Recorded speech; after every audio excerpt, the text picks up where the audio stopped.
2024 সালের 29 ফেব্রুয়ারি রাতে রাজধানীর বেইলি রোডের গ্রিন কোজি কটেজ ভবনটিতে আগুন লাগে। আগুনে পুড়ে 3 জন ও ধোঁয়ায় শ্বাসরোধ হয়ে 43 জন মারা যান। আগুন লাগার সঙ্গে সঙ্গে কাচ্চি ভাই নামের খাবারের দোকানের মূল ফটকে তালা লাগিয়ে দেওয়া হয়, যাতে খাবারের বিল পরিশোধ না করে কেউ বেরিয়ে যেতে না পারে। আগুন পুরো ভবনে ছড়িয়ে পড়লে বিভিন্ন তলায় থাকা কিছু মানুষ ছুটে যান ছাদের দিকে, কিন্তু ভবনের 8 তলা ও ছাদ মিলে অবৈধভাবে ডুপ্লেক্স রেস্টুরেন্ট থাকায় সেখানে গিয়েও আশ্রয় নিতে পারেননি তারা।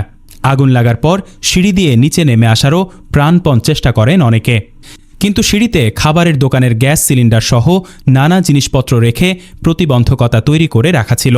এসব অব্যবস্থাপনার জালে আটকা পড়ে আগুনে সেদিন 46 জন মারা গিয়েছিলেন। মামলাটির তদন্তের দায়িত্ব দেওয়া হয় সিআইডিকে। প্রায় 2 বছর তদন্ত শেষে গত মঙ্গলবার ভবনের মালিকপক্ষ আমিন মোহাম্মদ, ফাউন্ডেশনের ব্যবস্থাপনা পরিচালক মোহাম্মদ রমজানুল হক নিহাত সহ 22 জনকে অভিযুক্ত করে আদালতে অভিযোগপত্র দিয়েছে সিআইডি।